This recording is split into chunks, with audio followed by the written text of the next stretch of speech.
Allison, can you hear us?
All right, I'm going to call to order the Town Center Rural Design Review Board meeting for September 25th, 2025. Is there any, we need to approve the minutes from the previous meeting. Are there any additions or corrections? No corrections for you. Can I have a motion? Motion for approval. All right, is there a second? Second. All those in favor say aye. Aye. Any opposed? All right, first order of under old business is 615 North Cedar Street, final architectural detail review. Becca's All applicant right. present. So the applicant is participating via Zoom, so I'll just go over the staff report before I hand it over to them. So this previously came before you and was issued final approval back in June with final architectural details to be reviewed at subcommittee. There were some changes to the design and the design has since been updated to meet a few of the conditions. The gazebo design went from a hip to gable roof, and then the roofing material to be metal. And I have the samples from the applicant, so I'll go ahead and hand those out.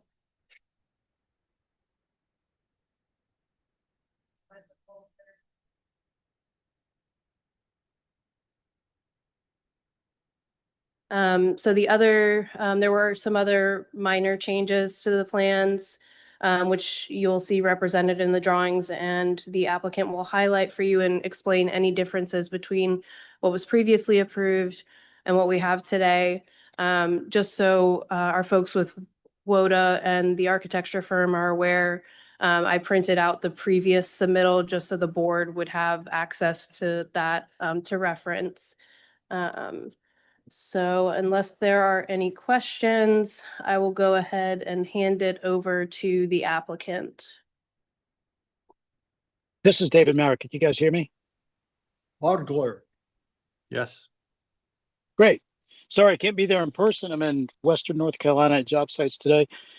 We have 3 issues to talk about today. The first one, I wanted to just point out that the comparison that you're looking at now to the previous drawings, if you recall, when I presented to you guys last time, I updated the drawings with the renderings. So we were taking our time reviewing the renderings.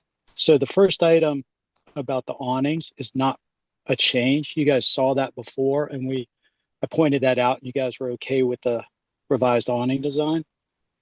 The second item had to do with the row lock. We looked at, when we got into the details of that entryway, the only place that occurred was at the entry. And it's just a little band toward the bottom. And we realized it didn't course as it turned the corner, as well as it wasn't mimicking the pilasters. So we just eliminated it. The last thing are the roofs over the porches. When I was there last time, we actually did talk about that. And we talked about the option of it being like this instead of having the Georgian return on the front. And my recollection, and when I listened to the minutes, the last part of that conversation was, yes, let's leave it open. That was the quote. So and I do feel that it's a better architectural representation of Somerville rather than the Georgian on this type of building. So that's what I got. I'm having a hard time understanding specifically what you're asking for. And when you quote that, the last time we talked, I think you need to be more clear, because personally, I don't remember the last time we talked, especially if that was, 60, 90 days ago. So with these drawings in front of us, can you have Becca point out specifically what you are asking for that is different than what we've already approved? Because I think the board is sitting here, and I am sitting here saying, we've approved this. So I'm not quite clear why we're reviewing it again, unless you are asking for some appeal to our decision. Staff certainly has authority to interpret our decisions with details. So unless you are changing something up, I'm not clear. So I just need help with that. Sure. So we actually had multiple rounds of emails and discussions with Becca, and she felt that those 3 items were changes, and she felt that needed to come back to you guys. What I'm trying to point out is that the awning over the front tower and at the entry and at the rear doors is not a change. If you can go to the rendering that we included in our packet. They have the printed version. Can you go to can you show the rendering? No, that wasn't included in y'all's presentation. So I printed it for them. If you scroll down to the side-by-side comparisons that we submitted. We only have 9 pages that were submitted for this presentation. I've printed the presentation from the last meeting, but that was not included in y'all's presentation link.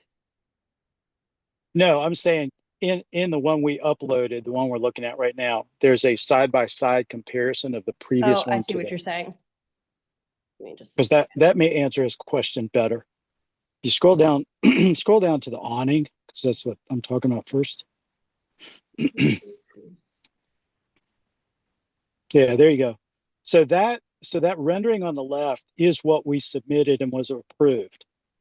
But Becca felt that since the drawings that we had previously submitted showed a different kind of awning, she wanted that to come back to you guys to approve for Well, a and second time, I guess.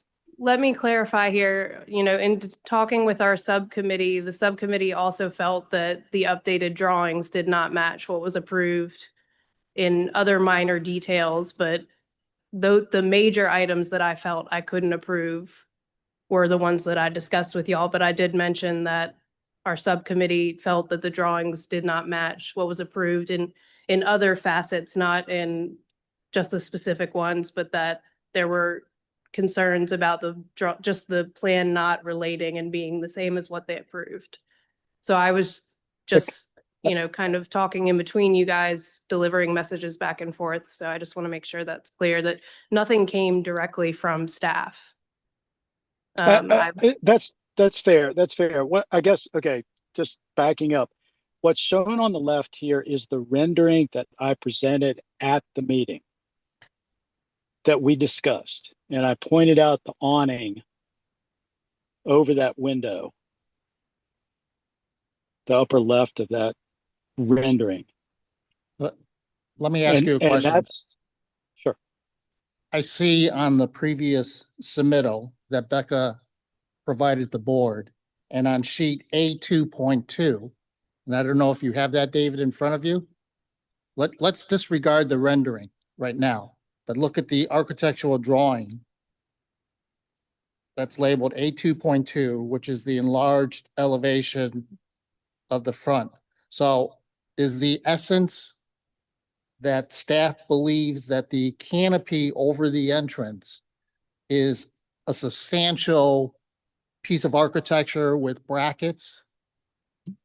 And what is shown on the rendering is a fabric awning, No, it's, no, or it's metal, It's metal, but the design is different. it doesn't have the bracket. but it doesn't have the brackets. So do you see that, David? I do. And what I'm trying to point out is we had this exact same discussion during the last meeting. And I said I was amending the drawings to indicate this metal awning as shown in the rendering. Because you remember, the first time I came, you wanted updated renderings. So we came back with updated renderings. And I began that conversation pointing out the differences between what we'd submitted on the drawings and the rendering. Well, let So me to ask you review about that, sure. bottom line question. Do you object to creating the more architectural canopy that is shown on A 2.2? We do, because over the entry, to do, a beam system and all that, there's a lot of structural issues. And so we can't have as wide of an opening, which is, I know what you guys wanted. So we went back with a more commercial street front kind of awning. This is exactly the conversation we had last time I was in front of you guys.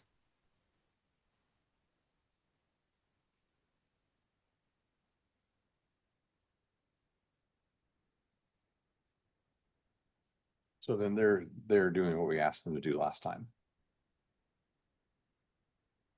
Right? Who knows? Yeah. Who knows? Yeah. On this item, correct. Yeah. And all the other items that you wanted to have been updated, as Becca pointed out, the gazebo roof, there was some other brick detailing, clarifying that the projections of the pilasters and the soldier courses and the rowlocks all project at least an inch, and all those things those have all been updated per your comments. I would suggest we move on to the next item because Let's It's resolve just- this. I'm fine with this. Anybody else fine or object, or what's gonna happen? Or Peter, do you want to see this in context or something, or? Is it? yeah, I prefer to see all the changes and listen to what David has to say about all the changes before making a decision. Otherwise, Okay, let's move on. David, what's the next item?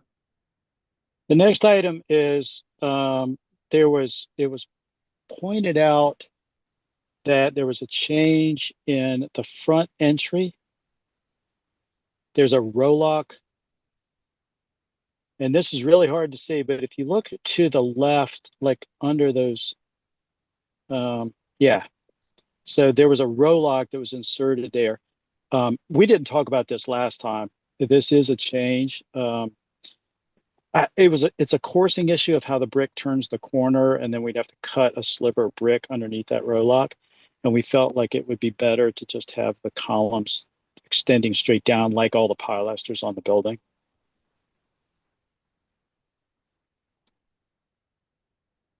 Honestly, I don't feel that strongly about this change. It was just a simpler, more consistent design to the pilasters. But if you guys want a base to define that as a separate entity, we could do that. What I would do is have a projecting row lock over top of another row lock so it courses out.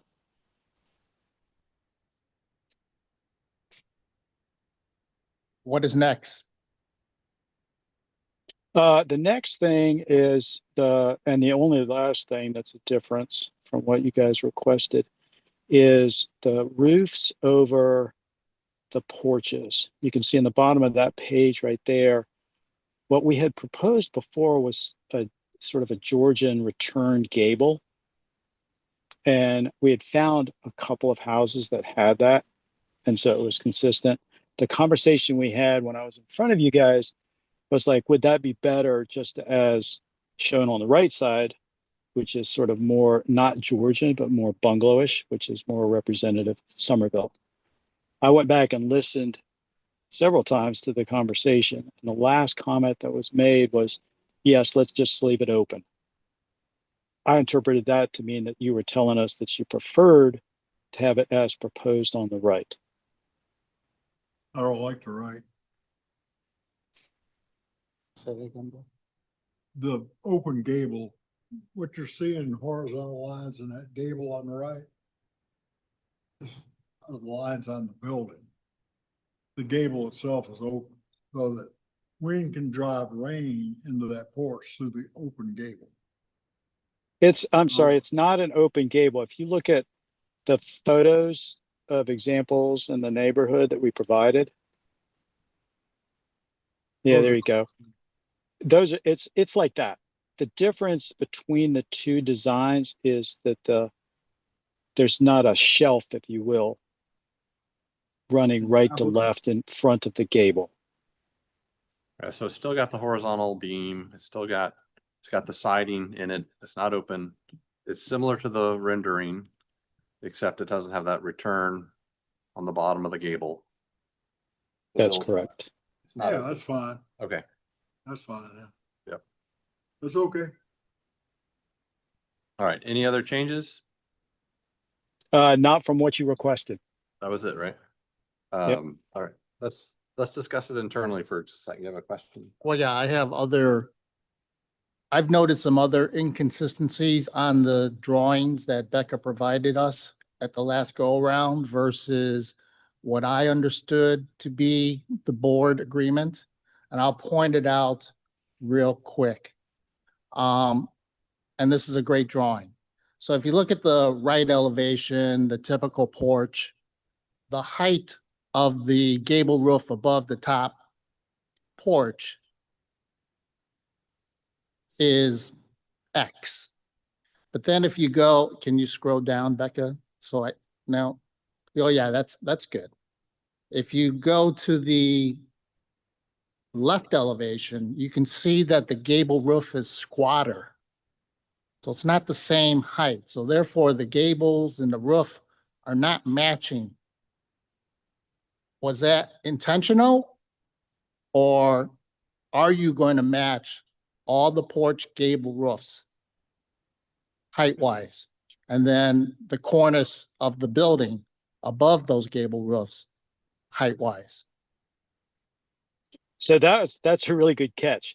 On the street side elevations, we have a parapet that wraps around. And so it allows us to have a little steeper roof over those porches. On the back side, which is, I guess, what you're calling, whatever that top elevation is, there's a gutter line that wraps all the way around. So all that roof slopes, you could kind of see that top line is the parapet way beyond. So that roof slopes to the backside. So we don't have quite as much height of a wall. So we lowered the pitch of that.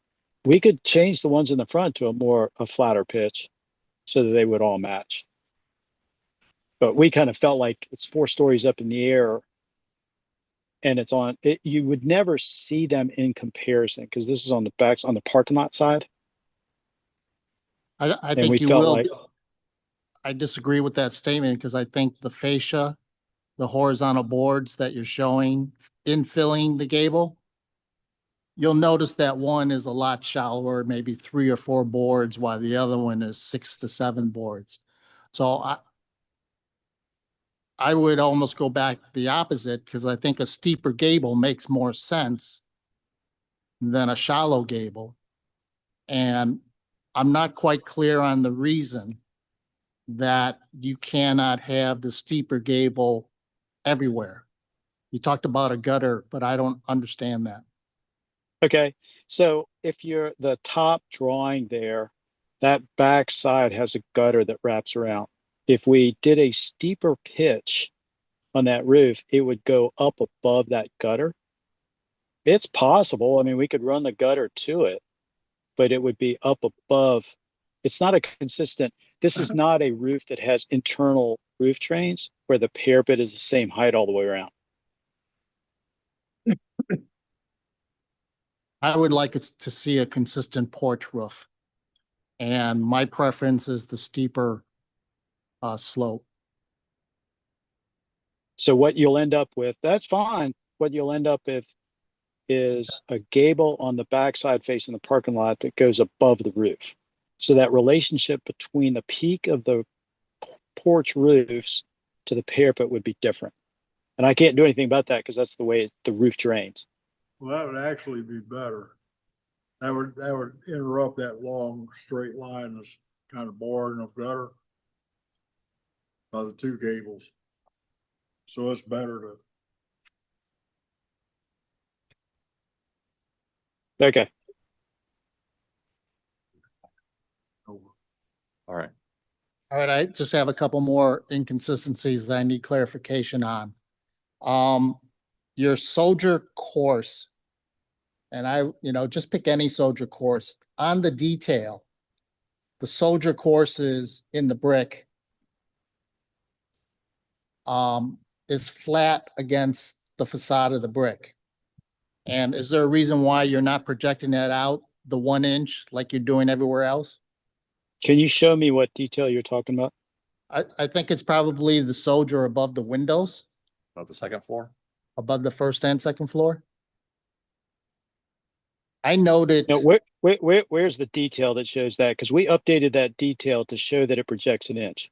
I just noted, detail 7 versus detail 11. So. Okay.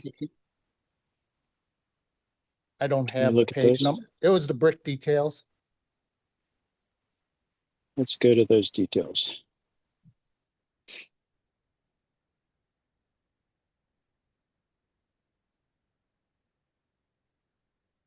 Seven and 11, Becca.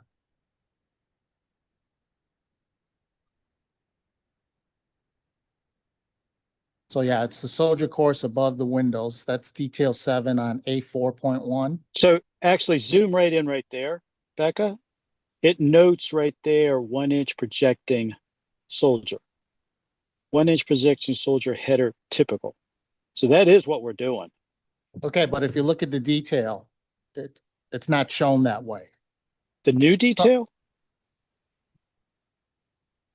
Can we look at the drawings? Not those, but the drawings, I guess, that he's referring to that have the details on them. I don't think we have those here. Don't you have it, David, in your office? Well, I'm sitting in my car right now. Can we share? Can we share? Are we allowed to share? I don't think Becca has it, but I've You- seen it. Yeah, you can share your screen. It'll just, Allison or Gabby can, Okay. Gabby, can you share that? Because I hear what you're saying, and that was a requirement last time, and I thought we updated all the drawings to indicate a 1-inch header, soldier header above all windows.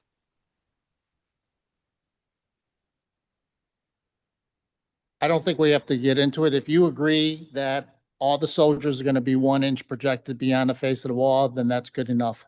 Yeah, just Yeah. submit to staff. Submit Okay. to staff for It- verification. Sure. No, yeah, absolutely. That was our intention. So that's why I wanted to look at the drawings, because I knew that was a condition, and we agreed to it.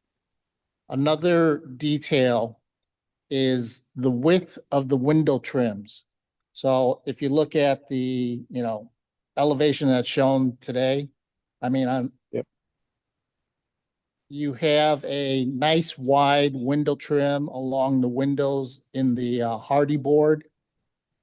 But then as you go down into the windows in the brick, the trim gets narrower.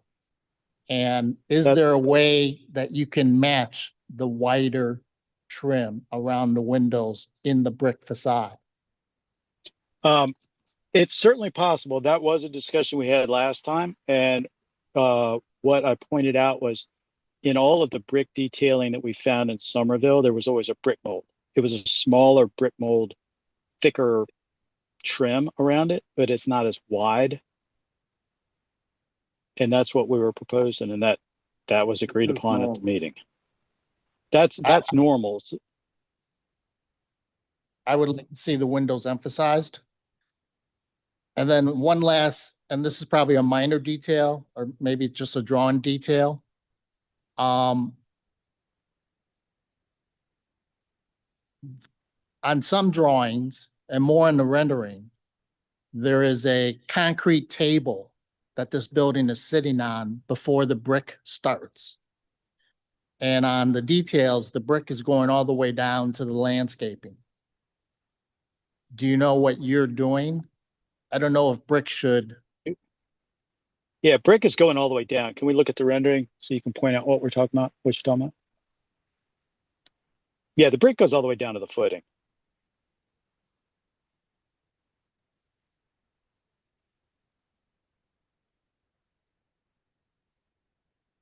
That's easy Okay. to I'm not do. sure what.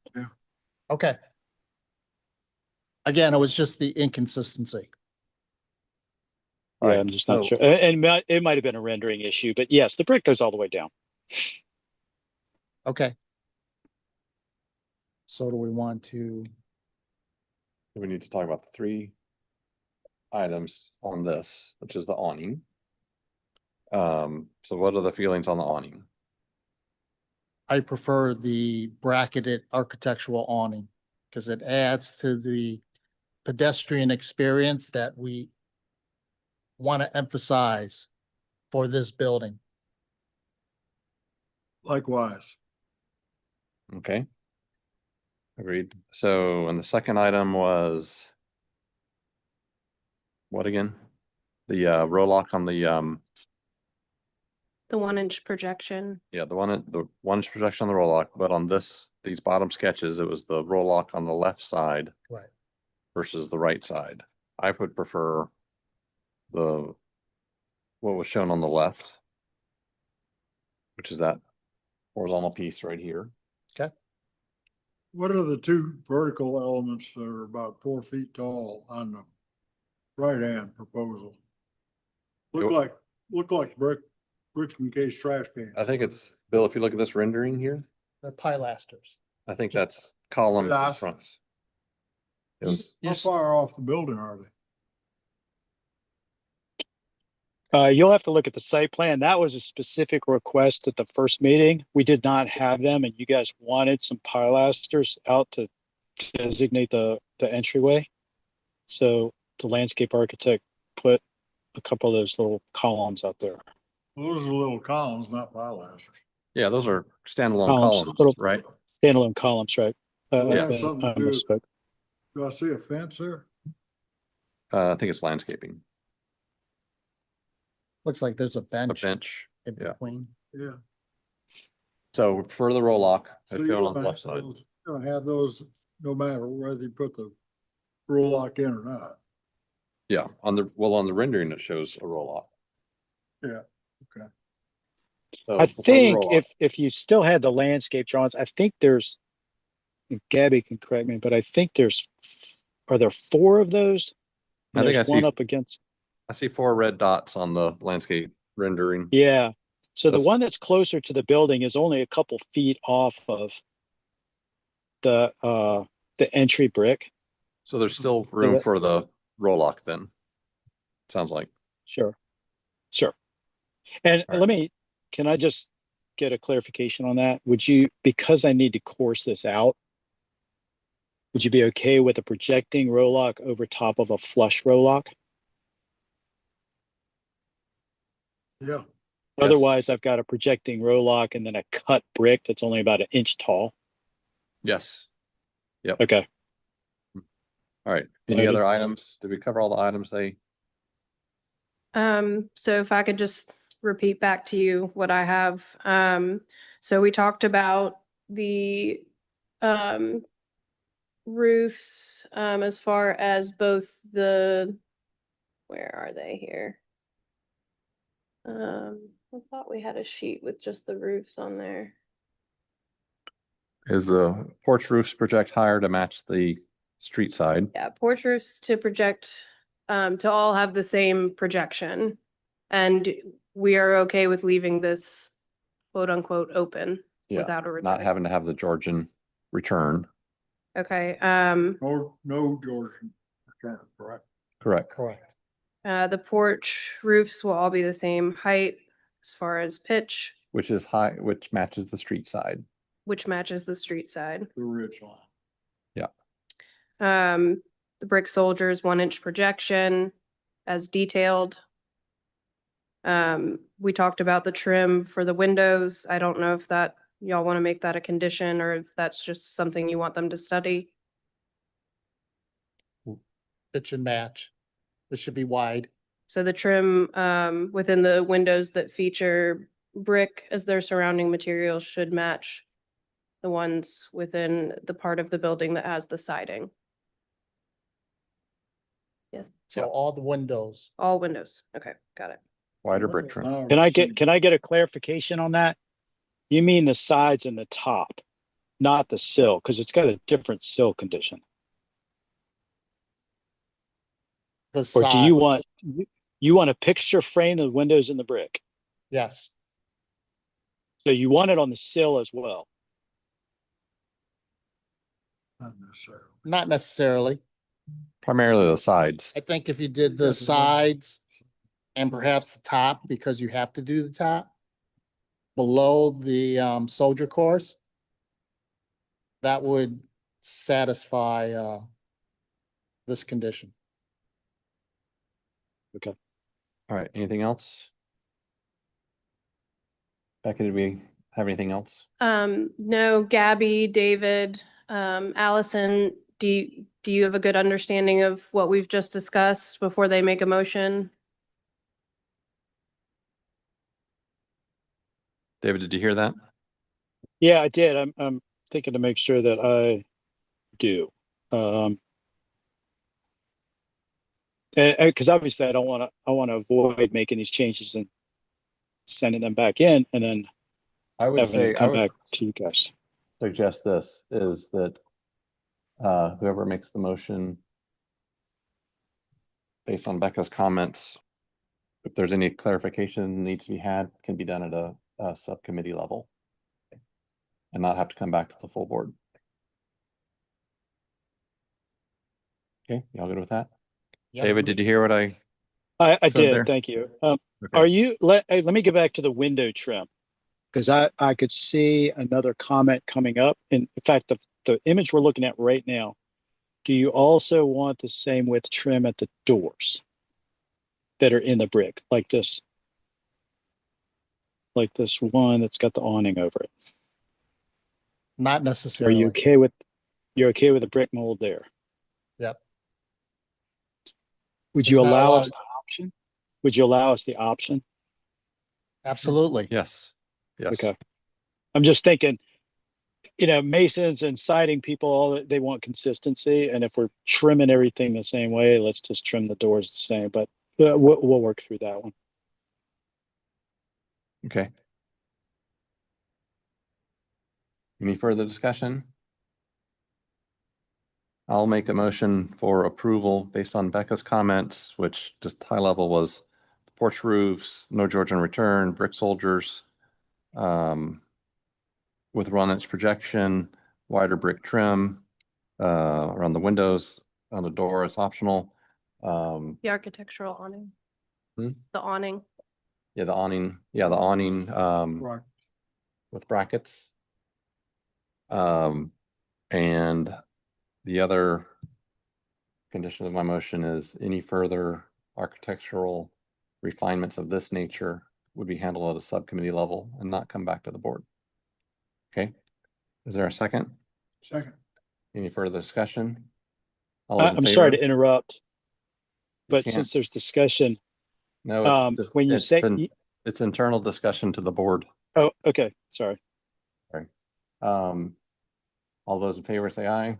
Aye. Any opposed?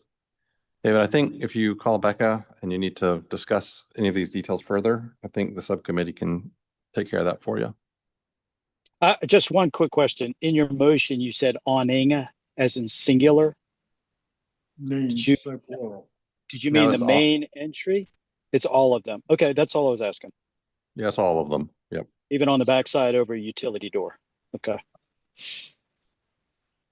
Yes. got it. Okay. Mm. And I'll send y'all all of this information in the morning. And if we need to talk further, I will be available. All right. Thank you, David. Thank you. Have a good All right, day. bye-bye. Good luck with the You rest too. of the meeting. Thank you. Bye-bye. All right. So that was 615 North Cedar. Next is 407 North Magnolia Street, the sign illumination request. All right, so this sign is coming before y'all. The only thing you're considering tonight is a request to continue a non-conforming internal illumination for a freestanding sign. They are meeting all other signage requirements otherwise. This is where the church is located off of 4th and North Magnolia. Here is the rendering for the sign. The previous sign here, the illumination they're requesting, and I'll hand it over to the applicant. If you would just sign in, please. Sure. And are you with the church or the sign Charleston company? Sign. Okay. I'm David Pinheiro with Charleston Sign.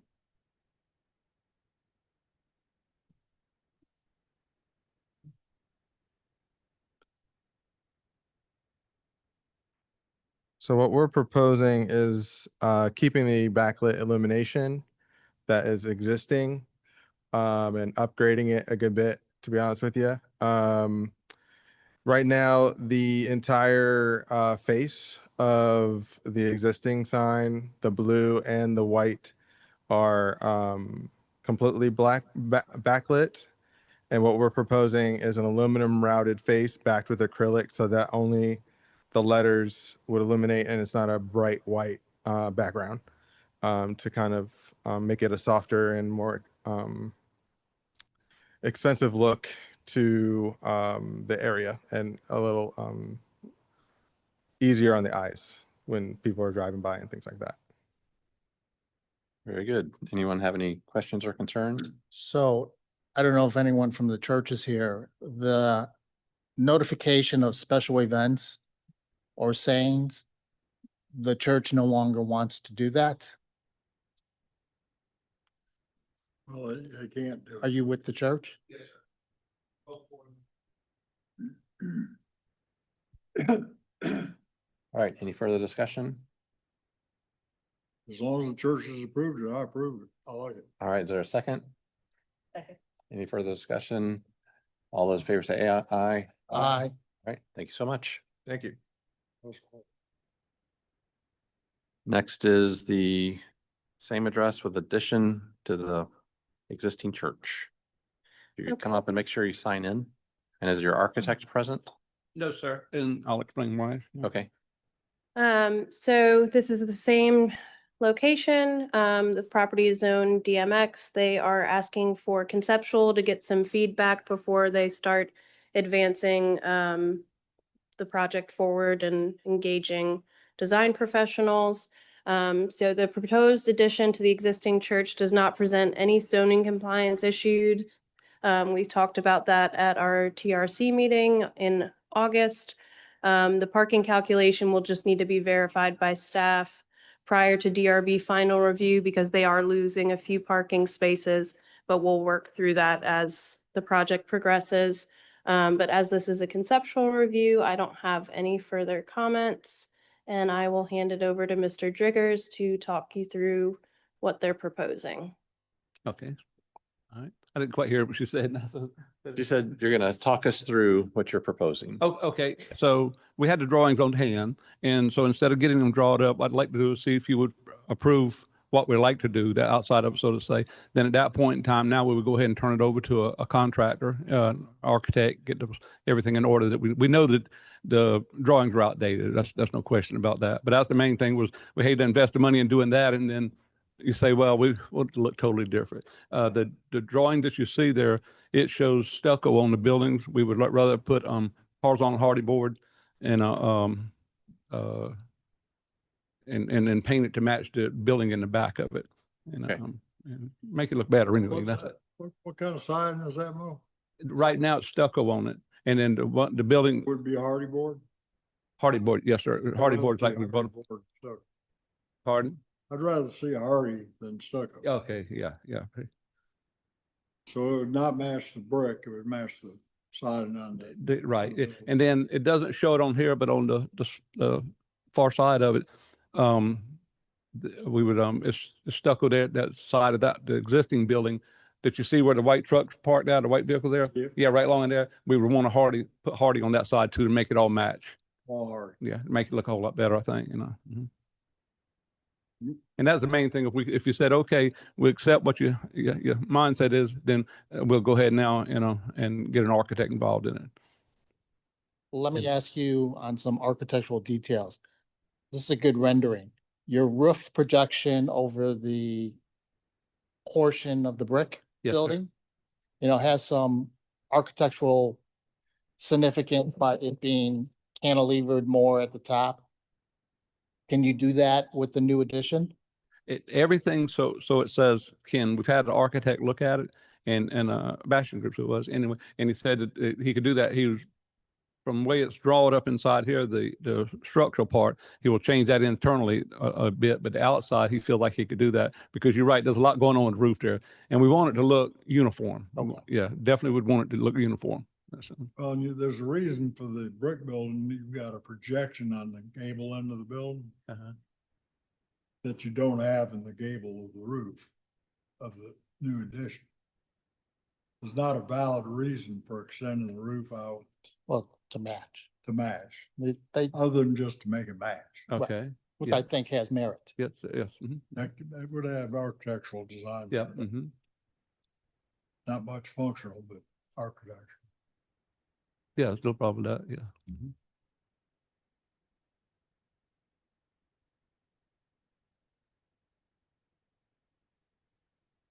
What do you do to your eye?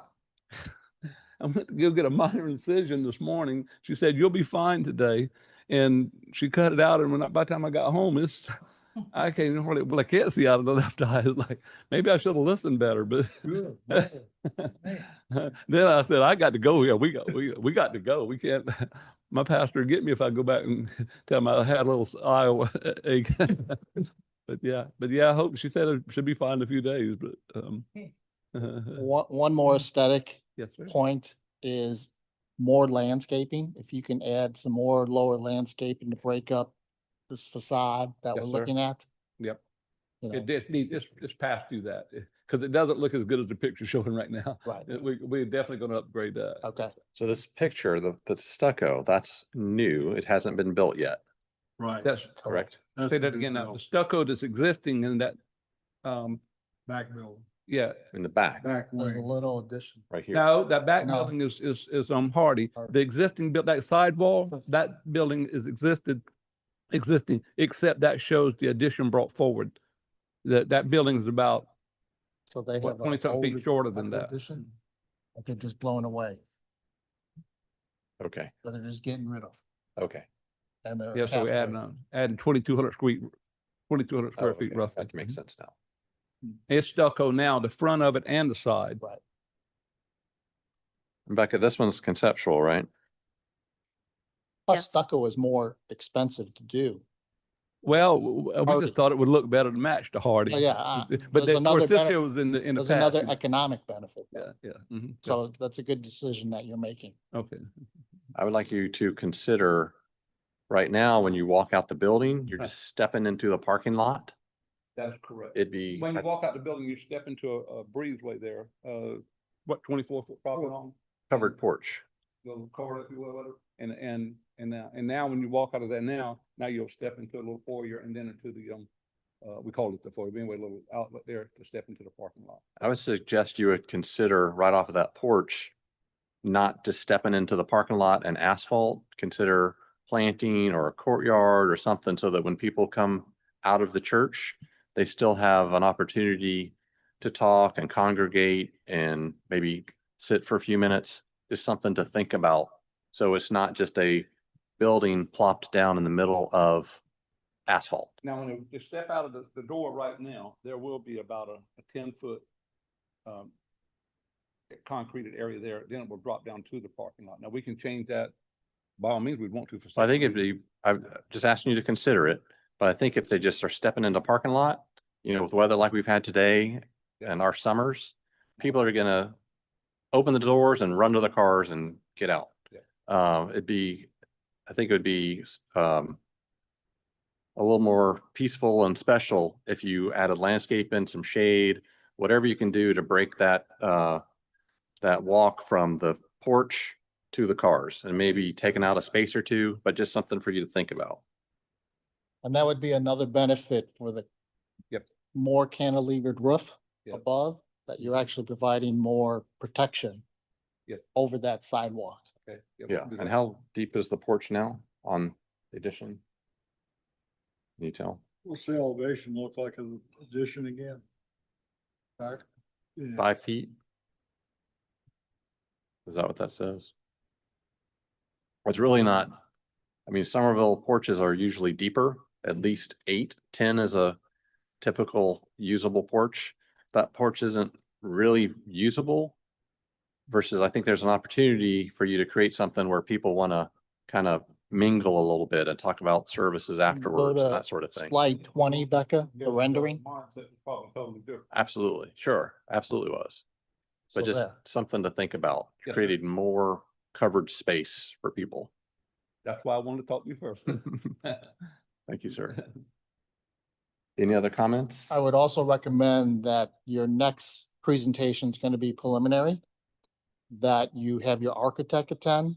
Mhm. Yeah. Because that's when we're really going to talk about the details and what the final building is going to look like. Yes, sir. And, if he has questions or multiple designs where he can't quite figure it out and wants some of the board, help, Okay. certainly come with that. No problem. So we're not looking for, any kind of definitive final solution. Oh. And then we're willing to work with you. You could actually come back for conceptual, depending on what your schedule is. You could come back for conceptual with the architect, because I don't hear anyone really objecting. It's just some enhancements.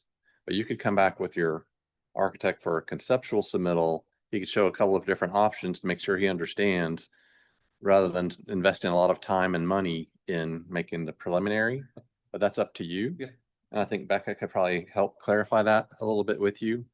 And one other little minor thing is the side door.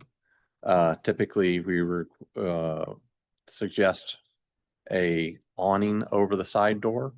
Any penetrations, any doors you have in the building would need an awning to protect the inside from rain getting It has an in. awning on it now, and when I noticed the drawing the other night, I see on there where the awning doesn't show up on it. It has an awning on it now. Okay, Which is gonna have to be adjusted a little bit slightly anyway, but yes, that's not like that in the real world. Well, just Okay. 4-foot honor would be fine. Okay, And the big thing is you don't have to have brick.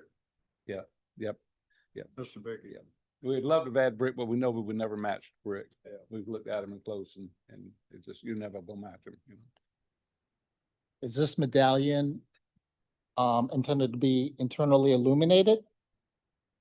That was the guy that drew that up, put that on there before we discussed the sign. And Sam, I believe I'm right in saying we just really haven't even discussed that sign, that medallion up front there, have we? Which is fine. We can do without it if we have to. No, I'm not saying that. Okay. Just I let need us, to get you a better answer. let us know. Yeah. Let us know next time. Okay. You need something in that gable, either that or louvers or something. Okay. Something. Yep, we'll do that. Becca, can we go to one of the elevations that I saw one earlier, the 22 right there. I do think, I mean, I defer to you all, but I think it's weird having two gables like that on one building.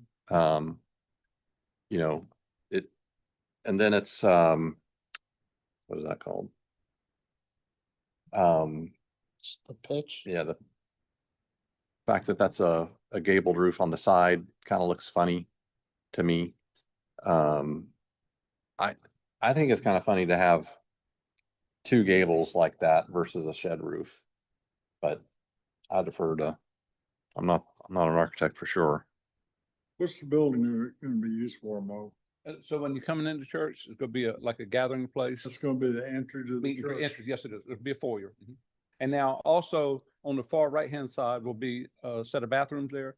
The Yeah, children's church, where the children don't have to come out where the regular congregation goes to the restroom, they have their own well, restroom it back makes there. sense to have a gable just because it's a prominent entry. I'm sorry. Just to make the entry look prominent Yes, sir. Mhm. and really noticeable with the gable. Okay. If you had a shed roof, it wouldn't be very noticeable, the Okay. entry. I think that's a reason to have a gable. Okay. And it doesn't show it there, but that distance with the brick wall is further back, so it looks a little more offsetting than what it is. Right there, it does look like a clash more when you mention that. But it doesn't, and I don't think it's that far, but it'll look a little bit different once you see how far the wall is back. Okay. All right. Any other comments? Nope. Do you have any other questions for us or anything? Okay. All right. No vote for conceptual. So thank you very much. All right. Take care. All right. Next is Sheep Island, new construction for Legacy Traditional School. I'm going to recuse on the next three items.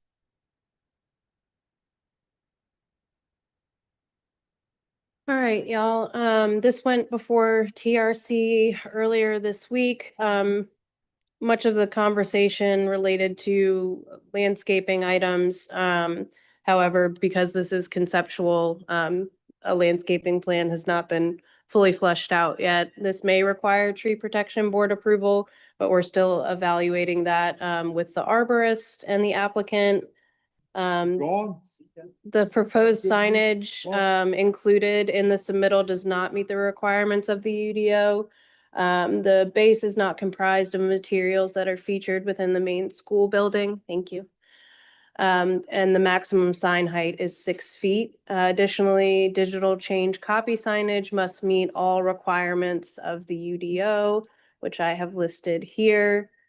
Other than that, I don't have anything further at this time as it is a conceptual review. So I will hand it over to the applicant and just let me know which slide you would like me to jump to. We'll just start with a general introduction. Good afternoon, my name is Jason Alba. I'm a Vice President of Real Estate Development. We're here today to talk about Legacy Traditional School, post campus and Sheep Island Master Plan. Legacy is a charter operator. We're based out of Phoenix, but we've got a growing presence in South Carolina. Today we have one campus under construction in Columbia, and we're very excited to be here this afternoon to talk to you about members of the Somerville community. Across the United States, we have 26,000 students in over 20 campuses. Our focus is on providing an educational alternative to parents and students that are looking for an alternative to their district schools that they'd otherwise attend. And we're very excited to be here, sharing school choice with the state of South Carolina. We've been approved for 6 charter schools total. This would be our second, and we're very focused on becoming part of the Charleston MSA. I've got several members of my design team with me today. I'll introduce Preston Busby. He's with Stephen Whiteside, and he'll talk about the site.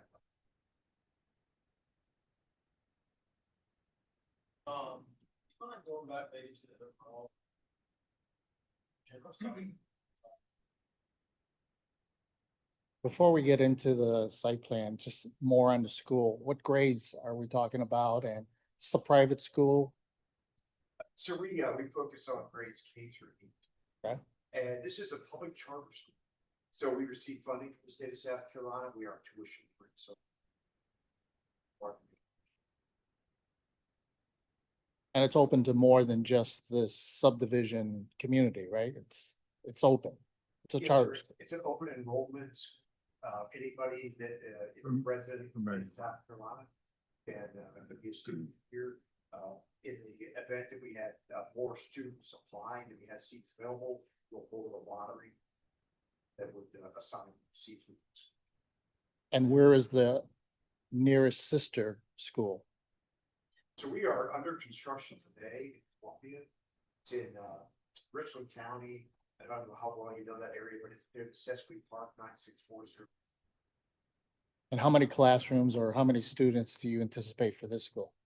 Our maximum number of students is 1,300.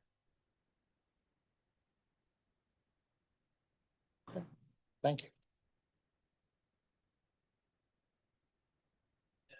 Becca, you start with your first, there.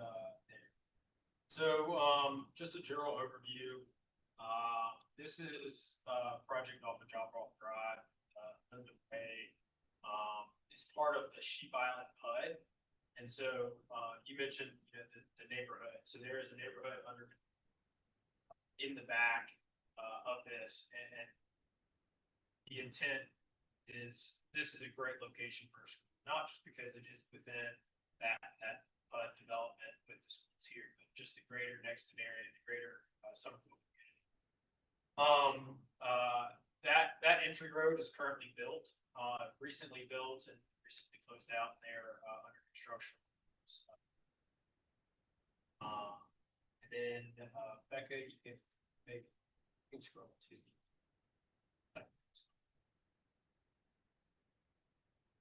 And so some of y'all may or may not know, but not only are we going to be going before town for MS4 stormwater planning review, we have very stringent requirements with the state of South Carolina from a site plan standpoint, specifically fire apparatus for safety purposes.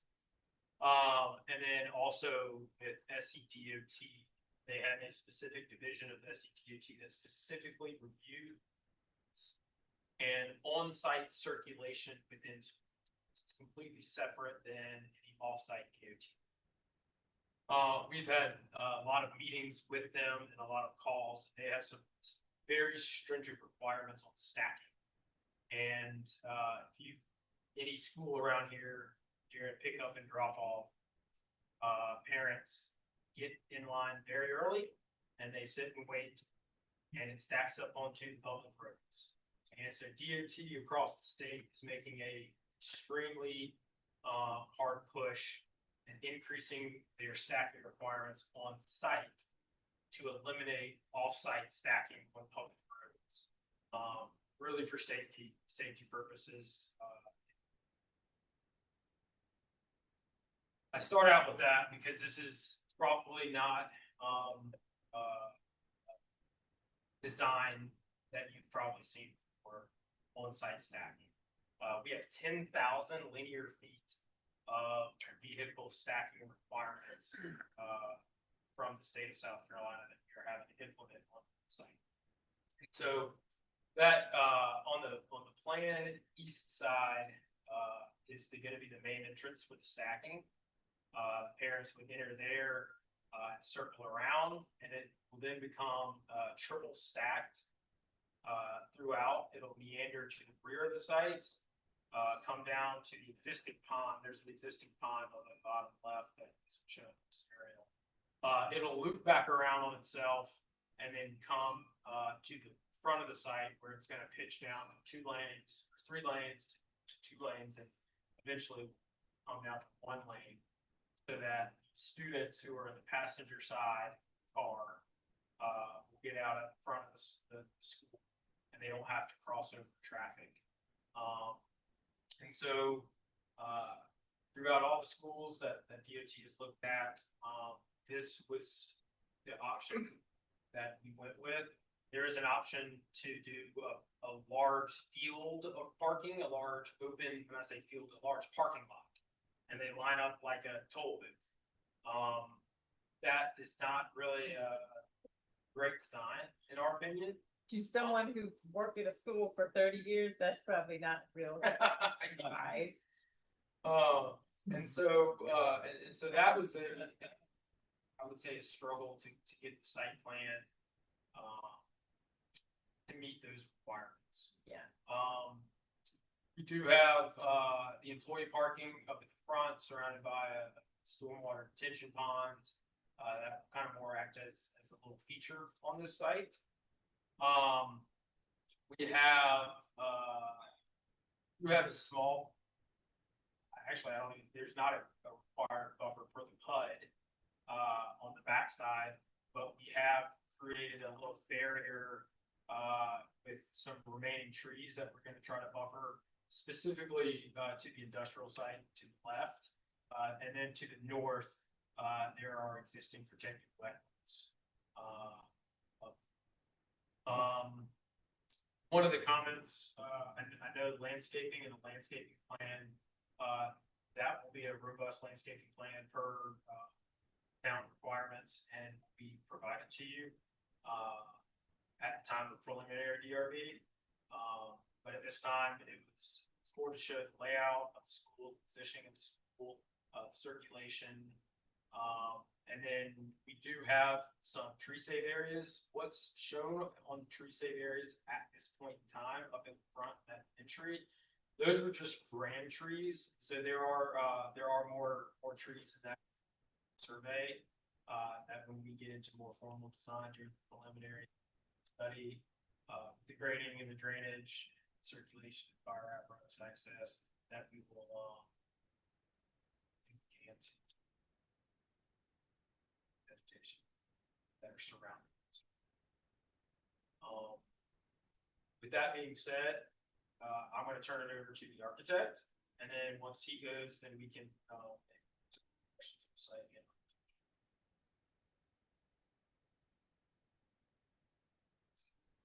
Thank you, guys. My name is Brett Anderson. I'm in this project. I'm going to just quickly go over, if you don't mind, actually, I'm going to start with the floor plan and just kind of walk you through the school briefly. So you can see centered there on the north side of the plan is our primary entry point to the building.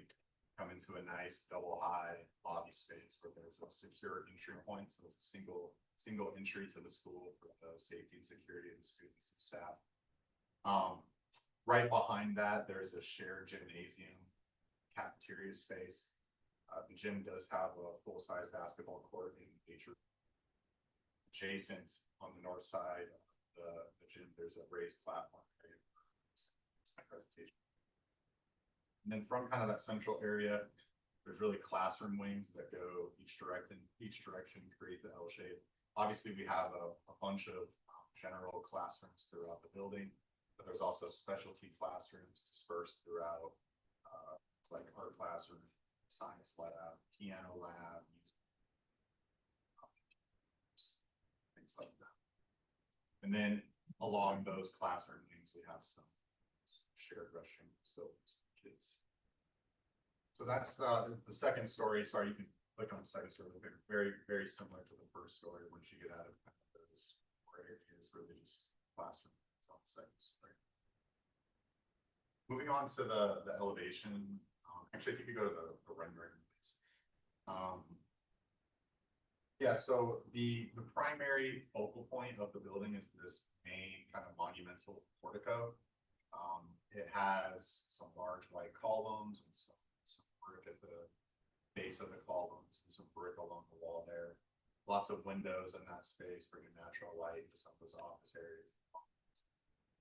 Above that, there is it's a standing seam metal roof with this really nice copper finish on it, and some of the branding there.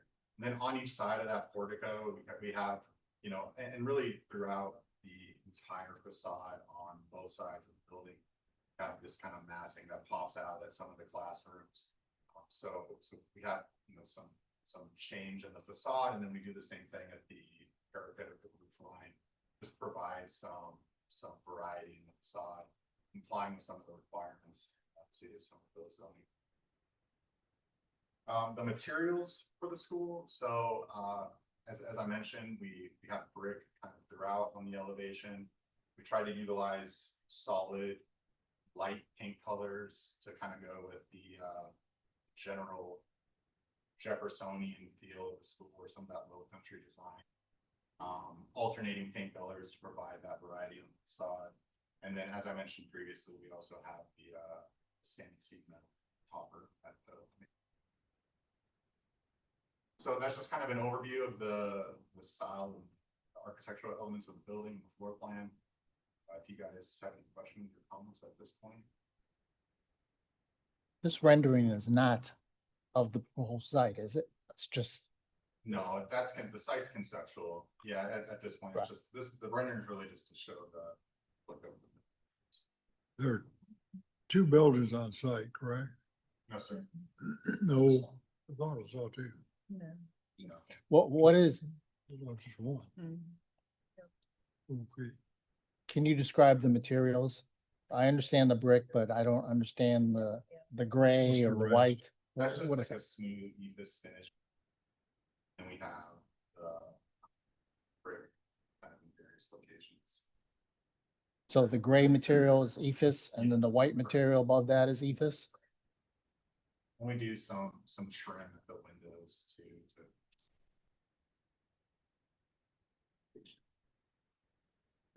Is this typical of what the other schools look like?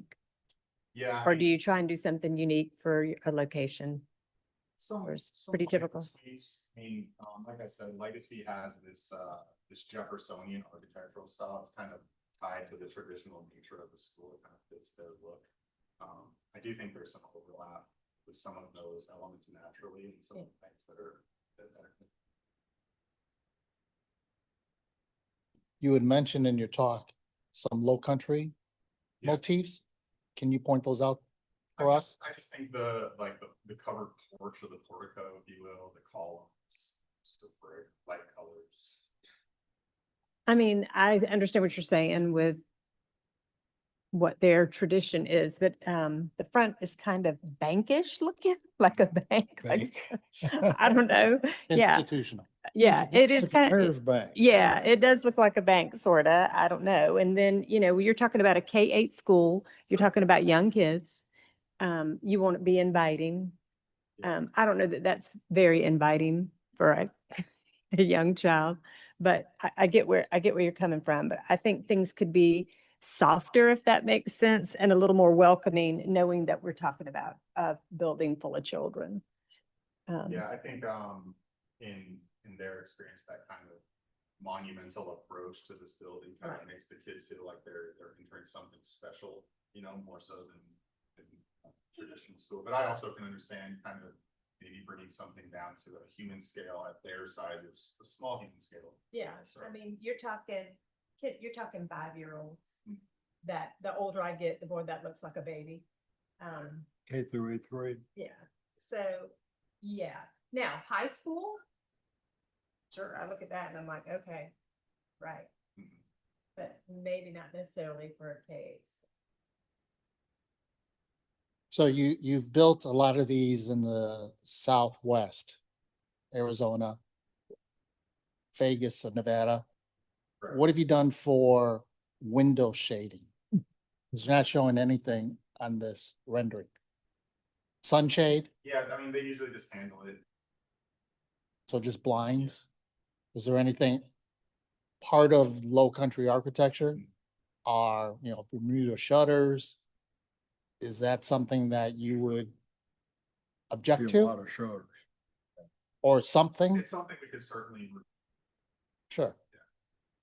Well, you're not objecting. You're not saying, This is- an objective. oh, I like that. Oh, I would like to see. brick. Okay. Now that you, now that is public. Okay. Coming up with ideas with our customers, we have a lot of children, when I think about, you know, the window coverings that are used today, they're very safe for children, they're easy to replace. A lot of our boys in particular are very energetic, so we try to come up with a product that, can suffer some wear and tear, but then also. Just going by memory of the site plan, I don't believe you have this long elevation like you're showing here on the Somerville, right? No, It's- we- It's, Yeah, it's as long? yeah. Well, that, yeah. I'm actually going the opposite leg, the short leg. Do you know how long that is, just in general? The classroom wing, I believe, is just extended a little bit, so the one that you see running kind of along the parking lot there, I think maybe there might be a couple more classrooms. So it just extends. So it might, so like, for example, there's a pop out on the left side of that rendering. Another pop out, maybe along the front. I like your, Provide some, right? I like your double window tie-in. Yeah. Shown on the brick elevation at the front. I think that has some classical, low country. Yeah. Motifs to it. I think you need to project a little bit more, and maybe it's, again, it's the details, it's a trim, it's something. It's. And I also saw on your rendering that you did incorporate brick at the main portico full height. Is that something that you'd be open to again? Yeah, potentially it's something we've done in the past too. I'd like Right. to see it, the portico at the front, that brick and the two towers brick, Mhm. either side of the two towers, either side of the portico. Just get that, Oh, you're Okay, talking about right. just adding more to those areas, as well as the pop outs. take the brick of the roof, take the brick up to the roof. I think Somerville, you'll see a lot of brick, a lot of brick. Brick. We love brick. Relax, brick. All right, so when you come back for preliminary, you're gonna have, you know, the correct renderings and some of the Yeah, ideas. absolutely, yeah, we'll incorporate some of the feedback.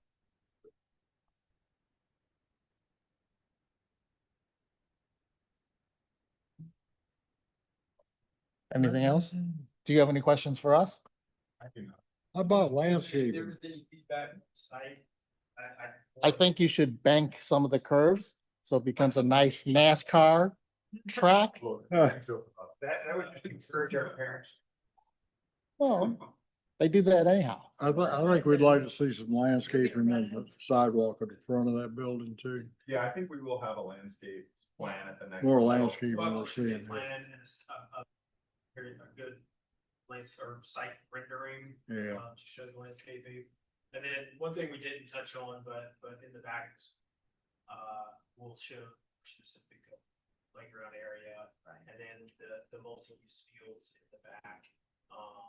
Yeah, that- because that with, entire- if you potentially have 1,000 kids, grades K-8, you know, you gotta have enough space, because you can't have your kindergartners out there with your seventh graders and so forth and so on. And as far as scheduling, making that a nightmare where everybody has the opportunity to go outside, so you're gonna have to have area big enough to accommodate a K-8 school and then going outside. And we'll show the playground area for the younger kids. Gotcha.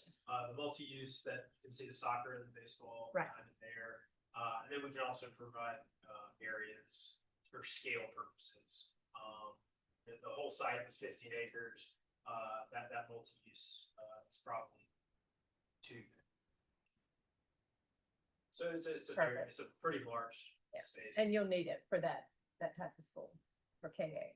Are you intending to break up these 3 lanes of asphalt or paving with some landscaping, some trees, something, as opposed to, this racetrack appearance of 60-foot wide of, So we have the the landscaping area in between the two directions. On the backside, that will have landscaping in them. And so in a lot of places, that's actually, one large 6-lane highway. That they don't have any barriers against the competing traffic going different directions. In this case, we separated those to try to get some of that landscaping area in there. I think your question was for individual lanes. I don't think you want to we do didn't individual do lanes. that. what's the speed? I mean, how are you gonna prevent? I mean, it's just, I'm gonna be honest A with you, pe- it works perfectly Yeah. if you have the right people out there doing it. You can but put speed you can bumps in, you can do all speed kinds of bumps, things. You can do 3 lanes, but it takes a lot of people to do it. And But what do you it mean a does lot of work. people? you can do Meaning speed staff from bumps, your school. staff. Oh, so you'll have monitors out Our there? staff is heavily involved in pickup and Right, drop off times. Right, you'll have Chief. staff is out there, it's not just people dropping off their kids, you'll have people stationed all the way along, people Directing traffic, guiding. whistles. Right, Okay, but if done correctly, it works very well. okay. Mhm. Well, we appreciate your feedback. It's conceptual. We're gonna incorporate your feedback back in season. I have one more comment. Just take a look at your roof line. Right now, it's very institutional, industrial, that if you can break up the roof line, you've done it with these pediments, maybe a little bit more, and maybe, take into account what Tammy said, what the scale, maybe there's some smaller scale. Maybe some Um, gable patterns. or something. Like that. Okay, Thank you. How do you get to this place? This is all Sheep Island. Yeah, but it's across the interstate, Get right? off at Nexton Parkway and the first left as you're heading east. Is Yeah, Drop off drive and that circulates around in front of the sun. so you're on Somerville side of the interstate, On the east side. You're on the Berkeley County. on the Right. Berkeley I was County gonna side say of the this is interstate. Berkeley, right? So to get there, how do you get there? How do you cross the interstate? Well, from here today, I keep. Nexon Parkway? Yeah, it's next. next, You could go across Nexton Parkway or go across that seven. So you could cross Nexon Parkway, cross the interstate. Yes, sir. You take a right or take a left? Take a left the, at Drop off drive, which is the. Drop off drive. Okay. That parallels the interstate. Okay. Are they gonna put a light at that intersection of Nexton and drop off? Do you know what the plans are? We have delivered a check to the town of Somerville, and on our behalf, they've engaged a traffic engineer. That study has been initiated. We don't have any results at this time. We'll have it for a week. We'll certainly have them by the time that we come back to. And that traffic impact analysis, together with the work of SCDOT and their INSET group, will be incorporated into any offsite requirements. Is it still Maple Street out there? I believe Maple No. stops at 26. I think it does The too. name does, the roadway Think- continues to be. right. Well, the roadway continues at Nexon Parkway. Yeah, okay. Probably if I would have used the word Maple before, it wouldn't have been. Okay, Okay, thank you. Thank you. good. All right, this next submittal, excuse me, is going to be within the Sawmill Center development off of Berlin G and Highway 78, which you all know very well is under development. They also went to TRC earlier this week. You'll note, and Preston will explain, that previously the site was going to be apartments. They are changing to townhomes. So this is a conceptual review. I didn't have any further comments of note at this time. We did have some last minute updated elevations. Which I did. Thank you. Damn, what's your comment? All right, Preston, I'm all set if you are. And so for preliminary, we will have updated, aerial photography, to better position you on site. Y'all been by recently, it's been a lot different, than this image has right now. But, this image is an aerial image. It's taken directly above Sawmill Branch.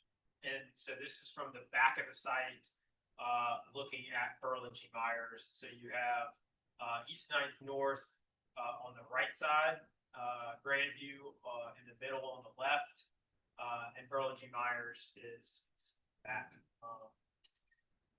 The area where our site was formerly going to be the second phase of the apartment complex. And then just to the left of that is Roper Medical Facility that's under construction. So the yellow is our area that we're going to focus on. We've come to y'all a lot over the past few years. And y'all know that this is part of the Sawmill master development. Many years ago, probably 2019 or 2018, there was a master plan that was reviewed. This is a little deviation from that master plan, which is why we wanted to come to y'all at a conceptual level and review the site plan. We are fully aware of all the staff requirements from a traffic impact assessment. We would have memo to review that, all the internal landscape requirements. And so those will be addressed with staff throughout that. You go to site plan. So let's start with the second. Sorry, the next one. So this is just an overview of the red is what the original apartments, second phase, the footprint. The road to the north is planned north. That is not Berlin G. Myers. That's an internal infrastructure road network. There's some vacant land just above that. That's out parcels that is currently undeveloped. And then Berlin G. Myers is north of that, outside of this view. This is just to show what the old footprint of the buildings were and what the new footprint is now. With that old design, we had a main, I'll call it a corridor that went through the middle of the apartments. Kind of a gathering space type area, pedestrian walkway that connects from Sawmill Branch, pedestrian multi-use path along Sawmill Branch, comes up through the pond network, goes through the apartment complex, and then went through phase 2 of the apartments. And you can see here that we have incorporated that into this design as well. Go back to the site plan. And so on this plan, we have a 60 plus unit townhome development. One of the items on this plan that was brought up during TRC was the driveway and the driveway entrances. That those will all be broken up into individual driveways, and so they'll fit the landscaping in between all those drives for the garages. You'll see in the architecture component, these are multi-story. You'll see the multi-use path that comes through the center of this, which is the same and similar design of what the apartment project was, for pedestrian-friendly interconnectivity between all units, interconnectivity with the amenities of the apartments, the interconnectivity with Sawmill. The front of the townhomes around the perimeter are all facing the sake of this conversation, the public road network. So the back of house, which will be the garage area, and the garage doors are all facing internal to the site. The only exception to that would be the unit on the far left. In that case, we have the units that are facing internal to that main access drive. And then that is on the left is the parking lot for the Kroger. We have important.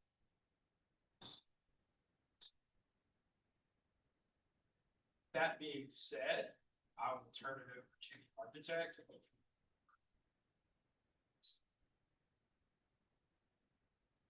Name's Glenn Allison. I'm a pool architects. We're the architect for multifamily across the street from this. Back to perspective. That gives you an idea of what's already been approved to build right now. Top 3 buildings in the swimming pool construction. Townhouses that we're talking about today are where the 2-story metal buildings are. Next slide, please. So our inspiration for the whole project, multifamily, and follow up with that same for the townhouses, is simple roof lines, broken up bays that keep buildings from looking like super long without being broken up, and different materials for the elevations. Wood brackets, lower left-hand picture, the metal tower, the upper right or upper left picture. All those materials we've sort of incorporated into that same aesthetic. Yeah. Next slide.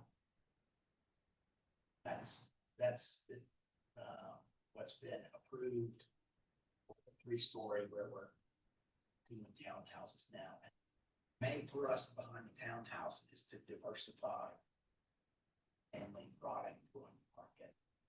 It's a little scale than multifamily, traditional multifamily. So that's kind of the, it's also less dense. We went from 100 to 60. So can you clarify, are we looking at what is being proposed or we're looking No, at what was it's- previously it's already approved, the L shape? That's approved. Okay, That's, You approved that. okay. so, next. This, the lower right, the lower right is a sample of the elevation from the multifamily building where we used balconies to break up the facade. And there you see what the different materials where the base is brick. In this case, we've got metal wall panels on each side of the balconies to just give it a little kick. The flat elevations are what we're proposing. And for information, you see the top left, which is the back of the townhouses. It's pretty flat, but we've incorporated brackets over the door, and then used different materials to break up the facade itself. Front is the gable, the 2 gabled ends, and again, the entrances are differentiated from the regular facade. So the ends of the buildings are on the corner there, upper right. Simple roof line and a parapet roof in the back. That's the 4-unit building. We're going to have 4-unit buildings, 5-unit building, and 6-unit buildings, just because of the site constraints. So are the units 3 stories in height? That's correct. And this is conceptual, right, Becca? And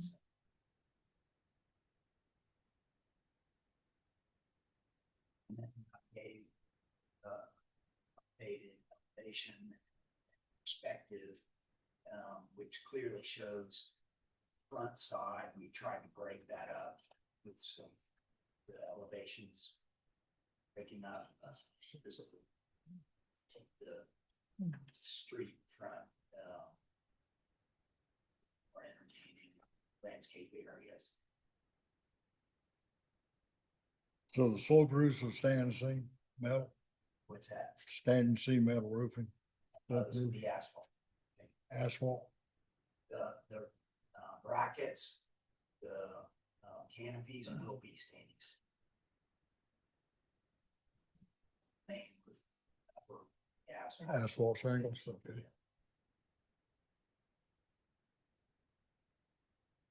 So I have a couple comments. I have a couple comments if you're done. Okay, it's here. So let's just take this elevation number 3. You're saying that's a flat elevation. It certainly looks like you could easily project and cantilever the vertical siding areas to get more interior footprint. Yeah. So is there a reason why you kept it flat? Is that just an economic reason? The updated perspective that you got shows that, correct? That shows what? Projection over the columns. Not really. Not, Well, yeah, it does. Very slight. Right here. To address the Oh, I question, see. we've done this. so you're looking at, That's right. It's not flat. You get a right, little okay. projection. It's only about a 3-foot projection. But that'll relieve the blob. But I don't know why you're not taking it up the second and third story, just mimicking, again, this vertical siding areas on elevation number 3. Yeah. Why aren't you just projecting the whole vertical siding area? Well, the bay,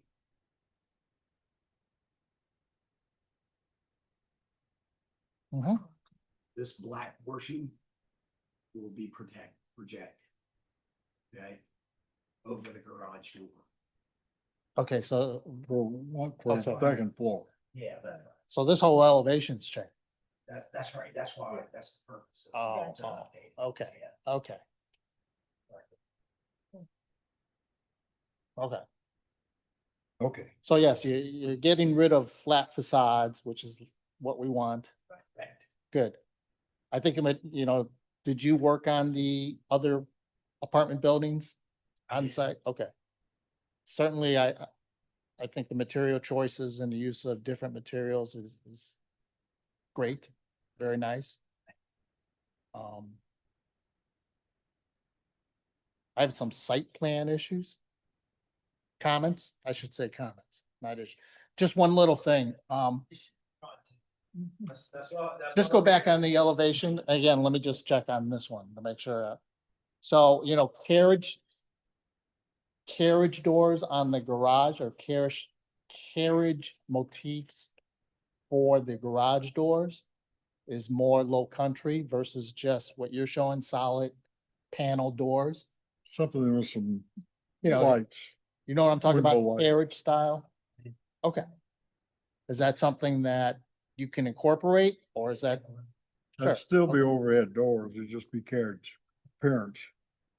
It look more better. Be a lot As better. opposed to flat, flat is bad. Yeah, look a lot better.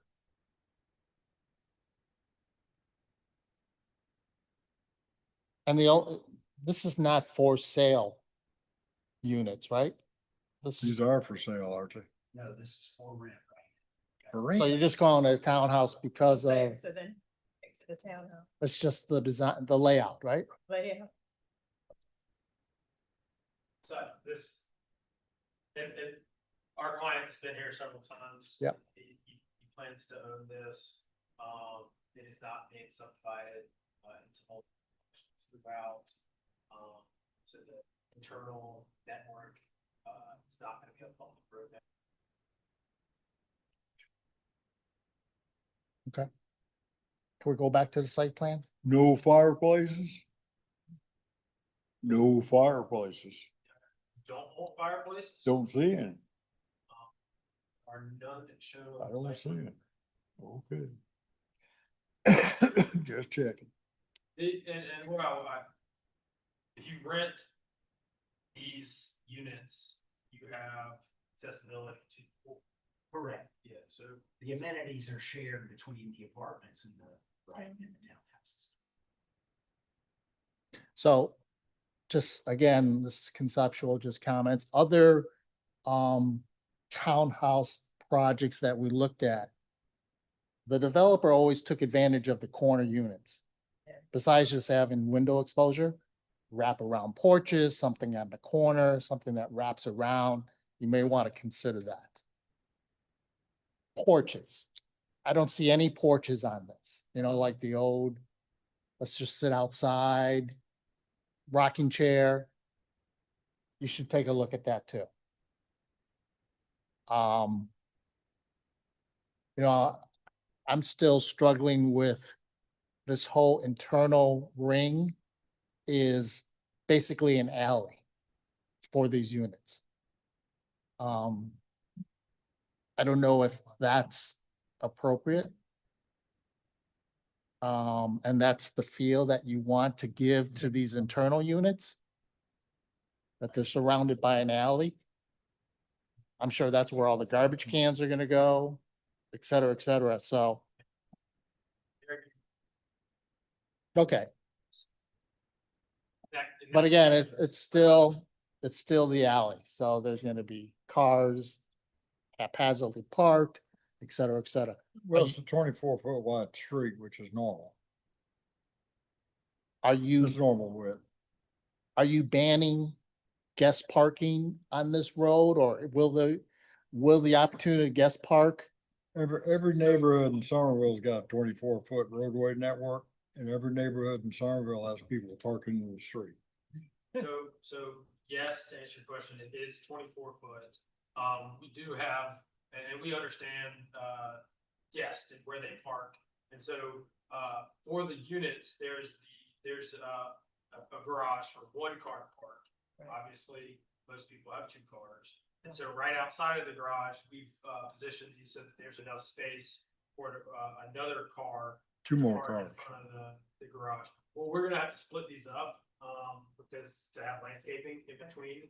So it'll just be one car behind the garage. So put one car in the garage, And one out. one car out of the garage. Ideally to prevent, that on-street parking on sidewalks, parking on the grass. We do have that additional guest parking that is, scattered throughout the space to try to prevent any type. You've really got enough for. There's. You've got enough We meet the parking. code, Yeah. for parking, and we have some additional space for, Yeah. for- Yes. I have a question, just curious, what's the square footage going to be for each one of these townhomes? Townhouses. Depends on the ends are a little bit longer, but they're 20 feet wide Yeah, and 36 feet long and 28 foot. That's the basic footprint. right, The bays. okay. And then are you having some recreation green space and maybe little pockets? We can most certainly, incorporate some of that. Take a look at it. I think that would enhance. And again, we didn't show anything because of all the amenities that were being incorporated into that are at the apartments. And so there are some opportunities for us to adjust this plan, to have some seating areas, especially in that main corridor. There will be some hardscape elements for some benches, obviously some landscaping. But there are opportunities, there's definitely to incorporate some seating areas or some other type of amenity. I'm not sure if we want to do anything outdoor gym or a fire pit or anything like that, but yeah, we can definitely think about some things and bring that to you. I think if you strengthen the corner end units, wrap around, have porches, usable porches versus just entry stoops.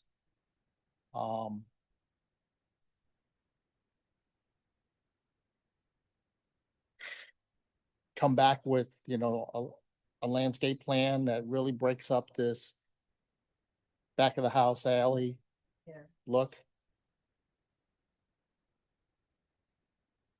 Yeah, we talked about garage doors, maybe looking at something different, Carrot shop. carriage sign. Nice. Any other questions for us?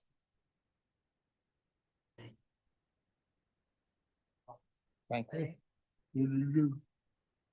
Okay. Last item on the agenda, Oh, multi-tenant restaurant retail building. So just to let the applicant know, because we don't have a quorum, they can't vote. We had a few members not show up tonight, so. So it'll just be conceptual, again, discussion, giving feedback. conceptual. Sorry, I didn't even introduce the project. So again, this is within, Sawmill Center. This is a general business parcel. It's pretty much an infill, as I believe both of the developments on either side are almost complete or getting there. The only comment I really had, you know, the architecture seems to fall in line with all the other ongoing developments on the overall site. There are a few locations, because this is an infill, that some of the landscaping requirements for the travel lane, and parking area are not met, but it does seem that, the landscaping is pretty robust either way. And the DRB does have authority to approve reductions to required landscaping, but we'll look at that when they come back for preliminary. So Preston, you can go ahead. Okay. I won't go through the whole sawmills again, but to put it into perspective again, we'll have a better aerial. This is looking from the rear, kind of rear of the site, almost the same angle as the last aerial. Looking up the Parker's gas station that is finished is right there, and then the Roper Medical building is at the corner. That's the corner for LG Myers. The out parcel that calling it an out parcel, but is in between those two developments. It may seem like this is was an afterthought, but if you actually show you the master plan, we'll include the master plan. This retail building and how it is incorporated into the parking of Roper was part of that original master plan. And we can present that to you, make that known during the next submittal. But going to the rendered site plan,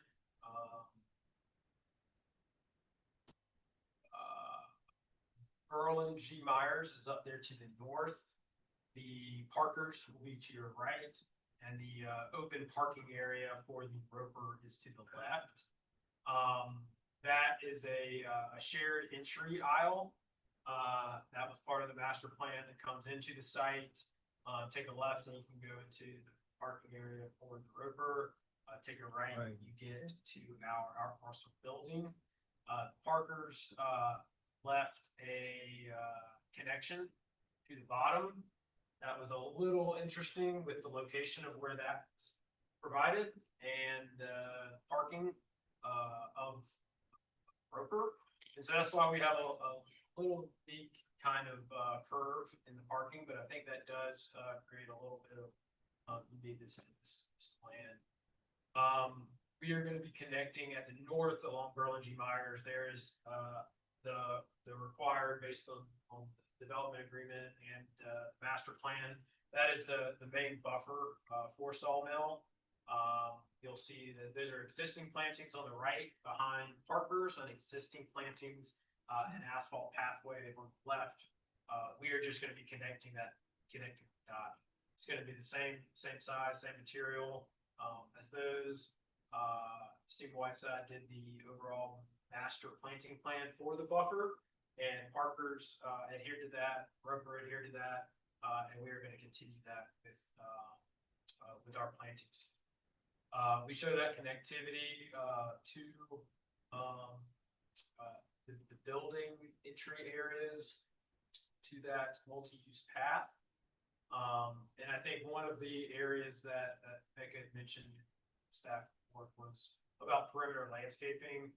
We hadn't had a chance to talk, but I think it's specific to the plan right side potentially, where we have interconnectivity from the trail system down to the main roadway, Sawmill Center Drive. There is existing landscaping that is there in that blank space between Parker's and our site. And so when we come back, we can one, show the landscaping that's at the Parker's, and two, to meet requirements for work effect. Incorporate that into our design. So with that being said, I'll turn it over to the architect.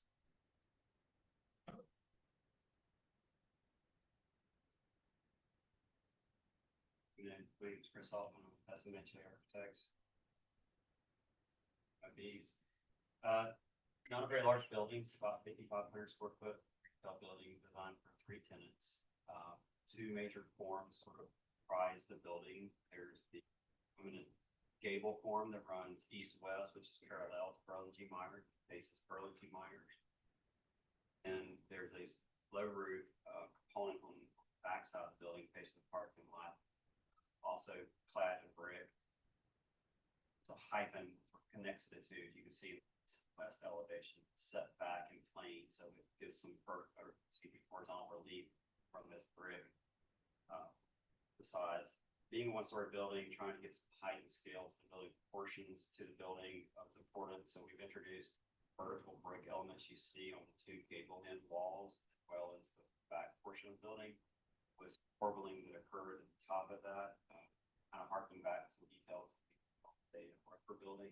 It's very subtle back to that building. On the Burlington G. Myers side, that material is a vertical siding.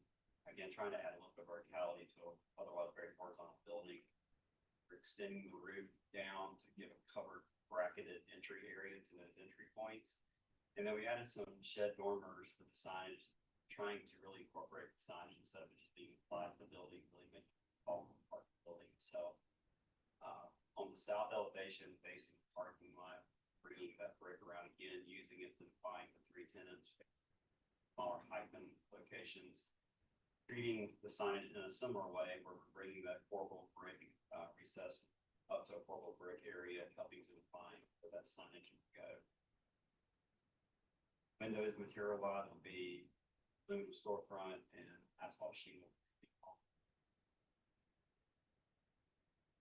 Commercial summary of the building is not a particularly complex building, but if you have a question, you have to. Is there an elevation change between the floor of this retail building and the Berlin Myers pathway? The big one, There's 4 a or big, 5 feet. so did you show that on the site plan and how people are gonna access? Yes, I did. See the sidewalk coming in feet, But those are stairs. huh? Those are, There you go. So short answer is yes, there is a grade change. Burlington G. Myers, the high point, we'll call it, is going to be on the plan right. It falls down to the intersection on the plan left. And so the Roper building is where it is at the intersection, is about at grade with Burlington G. Myers. The Parker's gas station has a little bit of a step wall because it's on the higher point where Grandview meets. And so they have a more significant elevation change, So 4 probably foot about 4, 5, 6 feet. We were right in the middle. So on the left side, we have maybe 1 or 2 feet, and on the right side, we probably have 2 to 4 feet elevation. so those are stairs?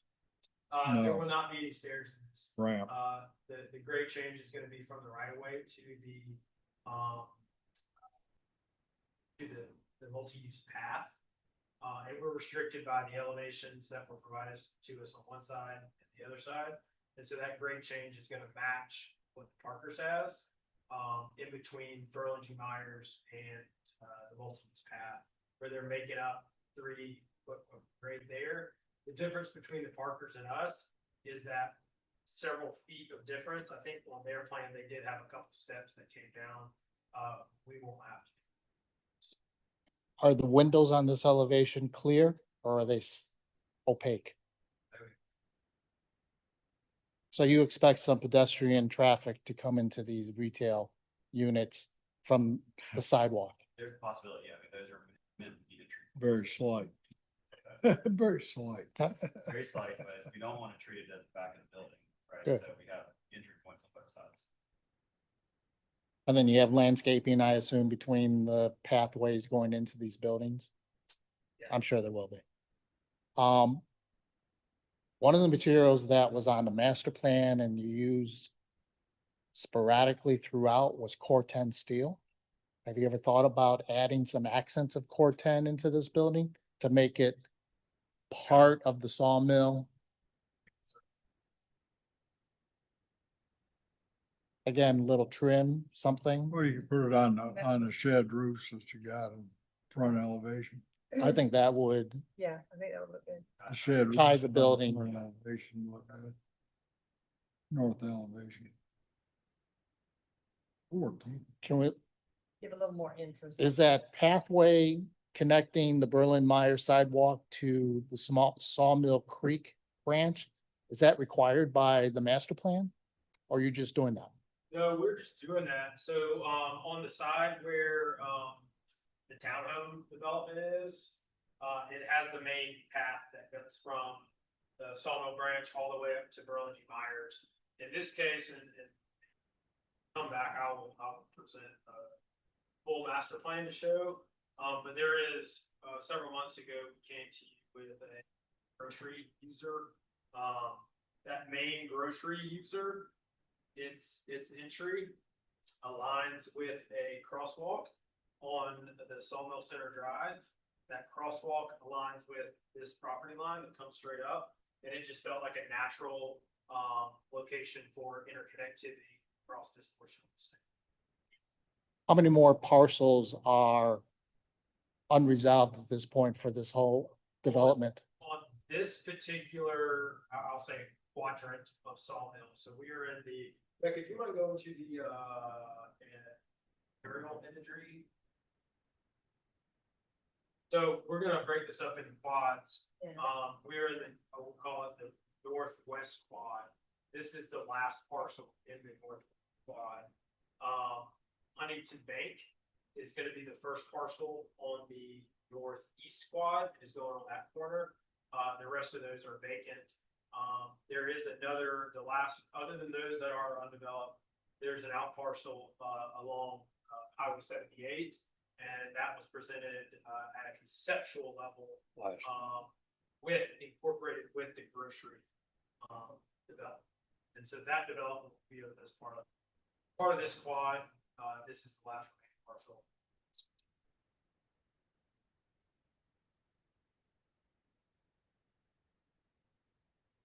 Can we go back to the site plan of this, Becca? Do you know what type of tenants? Oh, restaurant? One restaurant. One restaurant, So right? it's undetermined as, I mean, Yes, I think doesn't say restaurant though, multi-use or restaurant and retail or office. So it's most likely gonna be more of a retail use at this facility. You don't have enough parking for a There- restaurant. There is, you're going to design it in such a way that it could be a possibility to have a restaurant user if that was needed. Most of the restaurant space is being incorporated to that grocery, and retail space. Okay, I think the difference here is if we go this route, we would have to have a grease trap.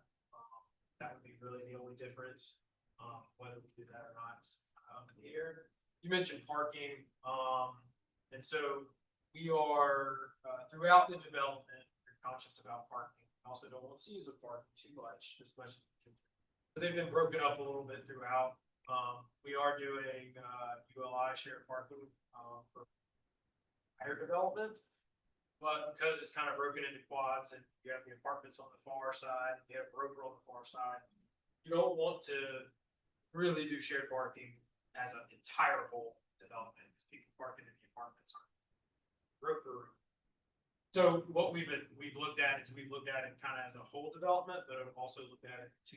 Well, this building's probably more likely office use than retail, Most likely office, retail. insurance company, whatever. Boutique. But the Roper parking lot could be utilized for additional. Is all the parking lot lighting, design, stanchions typical? It's uniform throughout the entire site, right? Of the, yeah. And the type of illumination and foot candles and all that. I can't speak to it. Oh, yeah, we partner, one, we call it, it's all the same. Including the partners. So is there a possibility that the lighting, the color, the temperature of the lights, the foot candles of the lights could be not uniform throughout this entire development? And if you don't know, if you can just ask the owner. I think you should probably ask with, I mean, not already. with Parkers and the Huntington Bank, but Yeah. at least with the future grocer, the apartments, townhomes, the Roper Office 2 and the Roper Office 1 of this development, should all be the same. Okay. If you could ask and come back with that answer.